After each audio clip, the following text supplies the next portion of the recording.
표현 언어에서 제공하는 내장 객체에 대해서 알아보겠습니다. 자, 내장 객체, 우리 앞에서 학습할 때 JSP의 내장 객체 있죠? 똑같은 기능을 표현 언어에서 제공하는 겁니다. 앞에 부분 잘 학습하셨으면 이해하는데 어려움 없습니다. 자, 먼저 스코프 관련 내장 객체죠. 페이지 스코프, JSP 페이지와 같은 기능으로 페이지 영역에 바인딩된 객체를 참조합니다. 페이지 내장 객체 앞에서 했죠. 리퀘스트 스코프, JSP에 리퀘스트 같은 기능을 하고 리퀘스트에 바인딩된 객체를 참조합니다. JSP에서 리퀘스트 객체 했죠. 세션, JSP에서 세션 객체겠죠. JSP에 세션과 같은 기능을 하고 세션에 바인딩된 객체를 참조합니다. 어플리케이션 스코프, JSP의 어플리케이션이겠죠. 자, 그 외 요청 매개 변수 관련 내장 객체입니다. 파람, request.get 파라미터 메서드 호출한 것과 같으며 한 개의 값을 전달하는 요청 매개 변수를 처리합니다.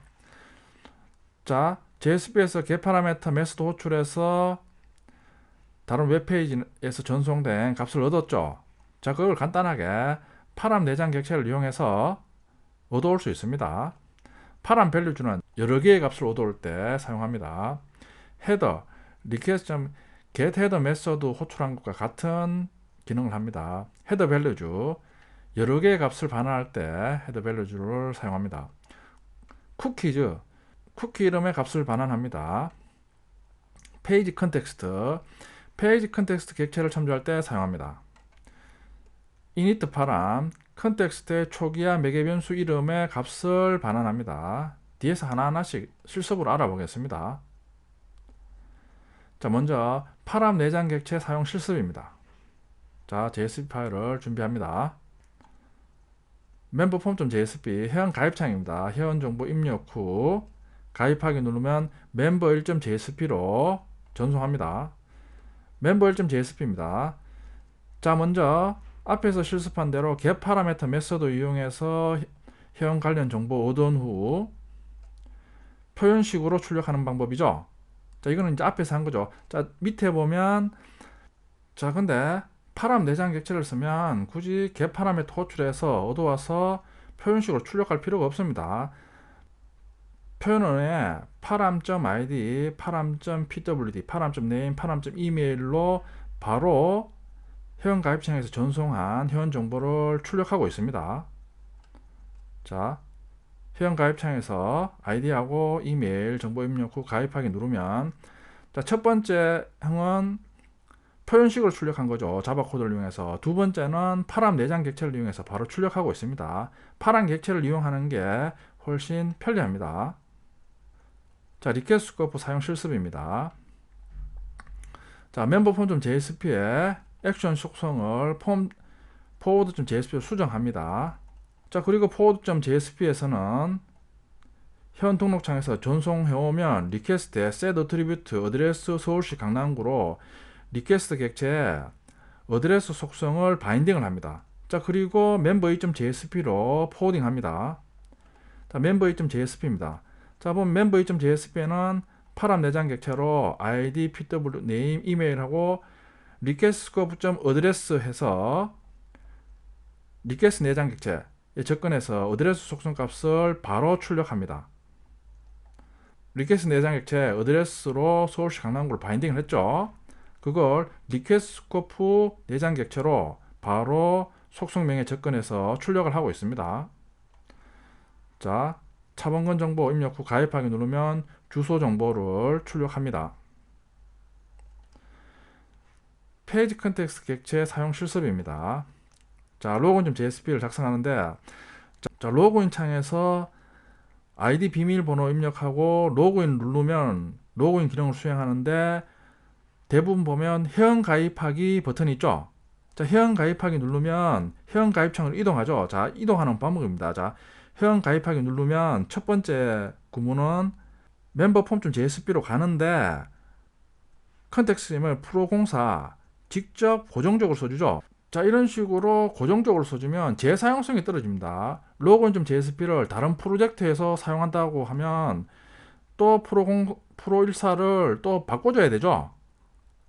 자, 두 번째 방법은 표현식으로 request.getContextPath 메소드 호출해서 컨텍스트 이름을 얻어옵니다.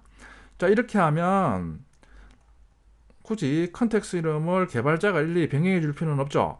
자, 그런데 지금 자바 코드가 사용됩니다. 자, 세 번째 방법은 페이지 컨텍스트 내장 객체 리퀘스트 속성의 컨텍스트 팩스 속성을 이용해서 컨텍스트 이름을 얻어옵니다. 자, 이번에는 자바 코드도 사용하지 않고 얻으니까 훨씬 편리하게 사용할 수 있습니다. 자, 로그인 창에서 회원 가입하기 누르면 회원 가입하기 창으로 이동합니다. 자, 앞에서 유즈빈 액션 태그로 빈을 만들었죠.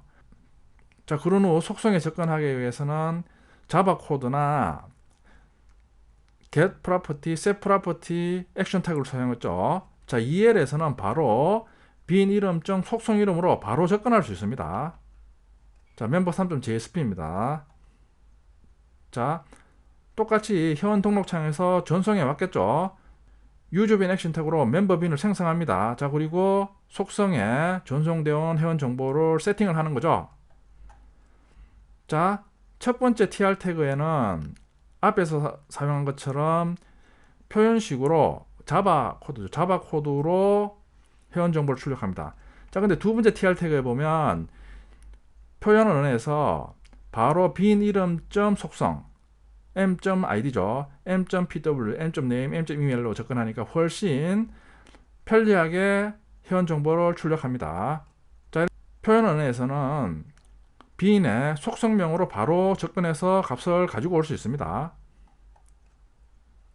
자, 홍길동 정보 입력 후 전송하면 두 개의 홍길동 회원 정보가 출력이 됩니다. 같은 결과지만 밑에 있는 홍길동 정보는 표현원에서 바로 빈의 속성명으로 바로 출력하는 거죠. 자, 콜렉션 객체 사용 실습입니다. 자, 콜렉션 객체의 접근 형식입니다. 형식은 콜렉션 객체 이름 써주고 배열기호 써주고 인덱스 점 속성 이름을 써주면 됩니다. 인덱스는 콜렉션에 저장된 순서입니다. 자, 똑같이 회원 가입창에서 회원 정보 입력 후 member4.jsp로 전송합니다. 자, 멤버빈 만든 후 속성에 세팅을 합니다. 자, 그리고 어레이 리스트도 유저빈 액션 태그로 만듭니다. 자, 그리고 new 멤버빈에서 두 번째 멤버빈에 손흥민 회원 정보를 저장합니다. 자, 그리고 members list.add m1, add m2에서 회원 가입창에서 전송한 멤버빈과 자바 코드에서 만든 멤버빈 객체를 members 리스트에 저장합니다. 자, 이번에 어레이 리스트에 저장된 회원 정보를 출력합니다. 자, 하는 방법은 자, 표현은 안에 컬렉션 클래스 이름이 멤버즈 리스트인 어레이 리스트에 접근해서 자, 배열기호 써주고 0. 첫 번째 저장한 멤버빈 객체겠죠. .id, .pwd, .name, .email. 다음은 멤버 리스트에서 1. 두 번째 회원 정보겠죠. 출력하고 있습니다. 결과를 보면 차범근, 손흥민 정보를 출력합니다. 자, 이번에는 해시맵 사용 실습입니다. 해시맵에 저장된 객체에 접근하는 방법. 자, 표현원에서 해시맵 객체 이름.키 이름으로 접근합니다. 자, 회원 정보가 또다시 member5.jsp로 전송되어 오겠죠. 멤버빈에 속성에 세팅을 합니다. 어레이 리스트 객체 해시맵 객체 만듭니다.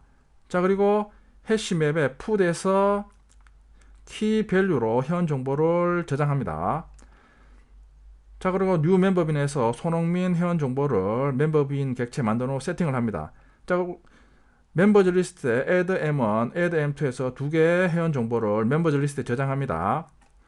자, 멤버즈 map.put에서 멤버즈 리스트, 멤버즈 리스트 위에서 생성한 멤버즈 맵에 회원 정보를 저장한 멤버즈 리스트를 똑같이 키 밸류로 저장한다 이거죠. 자, 해시맵에 저장된 회원 정보를 가지고 오는 방법입니다. 가지고 오는 방법은 표현원에서 먼저 해시맵 이름 멤버즈 맵이죠. 점에서 저장할 때 키죠. 키를 써주면 저장한 데이터를 가지고 올 수 있습니다. 자, 이번에는 해시맵에 저장된 어레이 리스트의 값을 가지고 오는 방법이죠. 자, 해시맵에 저장되었으니까 해시맵 이름 멤버즈 맵 점 저장된 어레이 리스트의 이름 멤버즈 리스트 0 첫 번째 어레이 리스트에 저장된 멤버 빈이겠죠. .id 첫 번째 멤버 빈에 저장된 id 속성값을 출력합니다. 동일하게 첫 번째 멤버 빈에 저장된 pwd 네임 이메일을 출력합니다.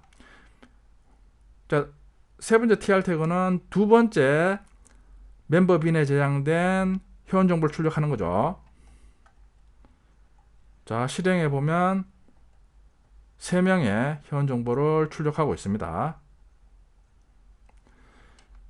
자, 이번에는 해저 관계 빈 사용 실습입니다. 해저 관계는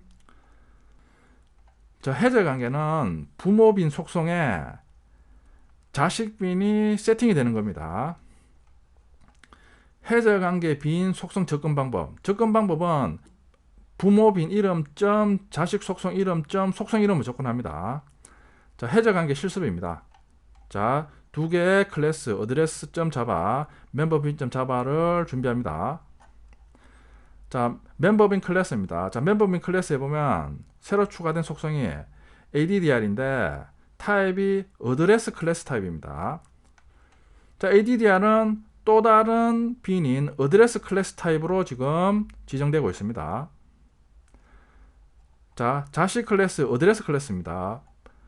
두 개의 속성 CT, G코드를 선언합니다. 회원 가입창에서 회원 정보 입력 후 멤버 6.jsp로 전송합니다. 자, 그런 후 멤버빈 속성에 전송된 회원 정보를 세팅을 합니다. 자, 이번엔 멤버빈 속성에 어드레스 속성이 있죠. 자, 유저빈 액션 태그로 어드레스 클래스 빈을 생성합니다. 자, 그런 후 setProperty 메소드를 이용해서 CT의 서울, G코드의 07654를 세팅을 합니다. 자, 그런 후 유저빈 액션 태그로 만든 어드레스 빈을 멤버빈의 어드레스 속성에 세팅합니다. m.set_addr. 자, 회원 정보를 출력합니다. 출력하는 방법은 첫 번째는 자바 코드를 이용하는 방법입니다. 보면 m.id, m.pwd, a.name, m.email은 표현원에서 바로 빈의 속성에 접근해서 출력합니다. 자, CT와 G코드에 접근하는 방법은 자, 첫 번째는 표현식으로 해서 m.getAddr 먼저 addr 속성에 접근한 후 .getCT get를 두 번 사용합니다. 자, 이런 식으로 사용하면 불편합니다. 자, 두 번째는 표현원에서 자식빈 속성에 접근하는 방법입니다. 접근하는 방법은 m.addr.ct, m.addr.g코드 자바 코드로 접근할 때보다 훨씬 편리하게 접근하고 있습니다. 실행하면 값은 같지만 두 번째 행에서 출력한 방법이 훨씬 편리합니다.